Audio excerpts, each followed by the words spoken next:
Hello my dear student, আজকে আমরা আলোচনা করব মাধ্যমিকের ইতিহাসের সাজেশন বিষয়ে। এর আগে আমরা আলোচনা করেছিলাম ইতিহাসের সাজেশন নিয়ে 8 নম্বর প্রশ্নের উত্তর। 8 নম্বর প্রশ্ন নিয়ে আমরা আলোচনা করেছিলাম। আজকে আমরা আলোচনা করব 4 নম্বর প্রশ্ন। অনেক ছাত্রছাত্রী রয়েছে, তোমরা খুব চিন্তায় রয়েছে যে কোন খান থেকে কোশ্চেনগুলো করলে কি প্রশ্নগুলো করলে আমরা অতি সহজেই কমন পেয়ে যাব। যারা এতদিন ঠিকঠাক করে পড়াশোনা করেনি, আমি তাদেরকে বলছি তোমরা এই কয়েকটি প্রশ্ন আগে মুখস্থ করে যাও। এই সমস্ত প্রশ্নের উত্তরগুলা তোমরা যদি মুখস্থ করে নিতে পারো, 100% গ্যারান্টি দিয়ে বলবো তোমরা কিন্তু এই প্রশ্নের উত্তরগুলা যদি করে থাকো তাহলে এই প্রশ্নগুলো তুমি কিন্তু কমন পেয়ে যাবে পরীক্ষাতে। তাহলে এই গুটি কয়েক কোশ্চেন যদি আমরা করে নিতে পারি তাহলে কিন্তু আমরা 100% কমন পাবো। তার জন্য তোমাদের বলছি, রিকোয়েস্ট করছি যে তোমরা এখনো যারা আমি কোশ্চেনগুলো যেগুলো বলছি তোমরা এখনো যারা এই প্রশ্নগুলো রেডি করে উঠতে পারোনি তাদেরকে রিকোয়েস্ট করছি তোমরা এই প্রশ্নগুলো কিন্তু মুখস্থ করে নিও।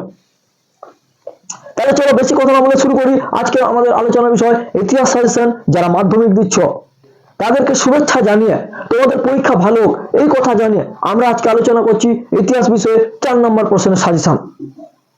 তো দেখো কি হয়েছে, মাত্র গুটি কয়েক কোশ্চেন তোমরা যদি মুখস্থ করে নিতে পারো এর মধ্য থেকে কিন্তু তোমরা কমন পেয়ে যাবে। দেখো প্রথমে যেটা তোমাদের করতে হবে যে নীল দর্পণ নাটক থেকে 19 শতকের বাংলার সমাজ জীবনের কি রূপ চিত্র প্রতিফলিত হয়, এটা হচ্ছে 1 নম্বর। 2 হচ্ছে নারী ইতিহাসের উপর একটা টিকা, অবশ্যই তোমাকে করে যেতে হবে। এবং 3 যে দলিত আন্দোলন বিষয়ে গান্ধী আম্বেদকরের বিতর্ক আলোচনা করো, এটা হচ্ছে 4 নম্বরে। তারপরে দেখো 4 যে হায়দ্রাবাদ রাজ্যটি কিভাবে ভারতে অন্তর্ভুক্ত হয়েছিল, অথবা এটাকে ঘুরিয়ে এইভাবে দিতে পারে যে হায়দ্রাবাদ ভারত ভুক্তির পথে কি বাধা ছিল। আবার বলছি প্রশ্নটা যে হায়দ্রাবাদ রাজ্যটি কিভাবে ভারতে অন্তর্ভুক্ত হয়েছিল, অথবা প্রশ্নটা ঘুরিয়ে দিতে পারে যে হায়দ্রাবাদ ভারত ভুক্তির পথে কি বাধা ছিল। এরপরে দেখো হুতুম প্যাঁচার নকশা গ্রন্থে 19 শতকের বাংলার কিরূপ সমাজচিত্র ফুটে উঠেছে, আসতে পারে পরীক্ষা। এরপরে যেটি করতে হবে যে চিকিৎসা বিজ্ঞানের ক্ষেত্রে কলকাতা মেডিকেল কলেজের অবদান আলোচনা করো। চিকিৎসা ক্ষেত্রে কলকাতা মেডিকেল কলেজের অবদান কিন্তু আলোচনা করে এটা আসতে পারে। এরপরে দেখো সাঁওতাল বিদ্রোহের কারণ অথবা ফলাফল অথবা চরিত্র যে কোনো একটা দিতে পারে। হয় দিতে পারে সাঁওতাল বিদ্রোহের কারণগুলি আলোচনা করো, নতুবা দিতে পারে সাঁওতাল বিদ্রোহের ফলাফল, নতুবা সাঁওতাল বিদ্রোহের চরিত্র। এরপরে দেখো পরেরটি হচ্ছে যে বাংলার বিজ্ঞান চর্চার বিকাশে ডক্টর মহেন্দ্রলাল সরকারের অবদান আলোচনা। খুব গুরুত্বপূর্ণ এই প্রশ্নটা প্রায় রয়েছে যে বাংলার বিজ্ঞান চর্চার বিকাশে ডক্টর মহেন্দ্রলাল সরকারের অবদান আলোচনা করো। এরপরে ঔপনিবেশিক সরকার কেন অরণ্য আইন প্রণয়ন করেন। এরপরে যেটি করতে হবে যে ভারত সরকার এদেশে উদ্বাস্তু সমস্যা সমাধানের ব্যাপারে কি পদক্ষেপ নিয়েছিলেন, অথবা টিকা থাকতে পারে যে দেশভাগ জনিত উদ্বাস্তু সমস্যা। উত্তর কিন্তু একই, প্রশ্নটা ঘুরানো।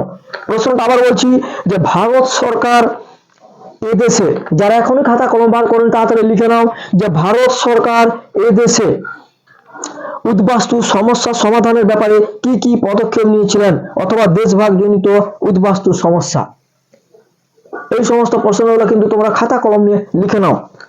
তারপরে যে 19 শতকে বাংলার পাশ্চাত্য শিক্ষার বিস্তারের ক্ষেত্রে রাজা রামমোহন রায়ের অবদান খুব গুরুত্বপূর্ণ। এটা যে হয় বলবে রাজা রামমোহন রায়ের অবদান কি, নতুবা আসতে পারে যে 19 শতকে বাংলার পাশ্চাত্য শিক্ষার বিস্তারের ক্ষেত্রে রাজা রামমোহন রায়ের অবদান আলোচনা করো।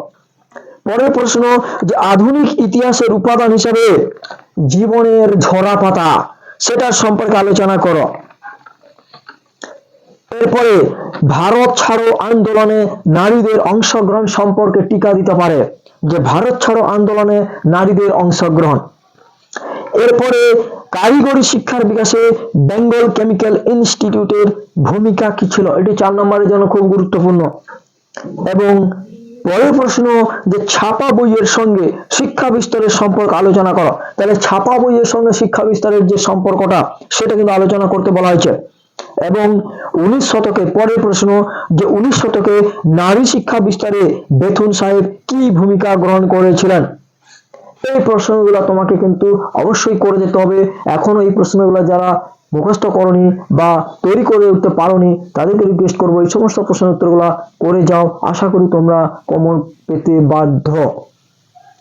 তো আজকে এখানে ভিডিওটি শেষ করলাম। কেমন লাগলো? যদি ভালো লাগে, তোমাদের যদি উপকার আসে, তোমাদের জীবনে উপকৃত হও তোমরা, তাহলে তোমরা অবশ্যই একটা লাইক করো এবং এইরকম ভিডিও পাওয়ার জন্য চ্যানেলটিকে সাবস্ক্রাইব করে রাখো এবং এইরকম ভিডিও বন্ধুদের সঙ্গে শেয়ার করো, যাতে তুমিও উপকৃত হলে এবং তোমার বন্ধু যাতে উপকৃত হয়। তো আজকে এইখানে ভিডিওটি শেষ করলাম। সবাই ভালো থেকো, সুস্থ থাকো, তোমাদের পরীক্ষা খুব ভালো হোক।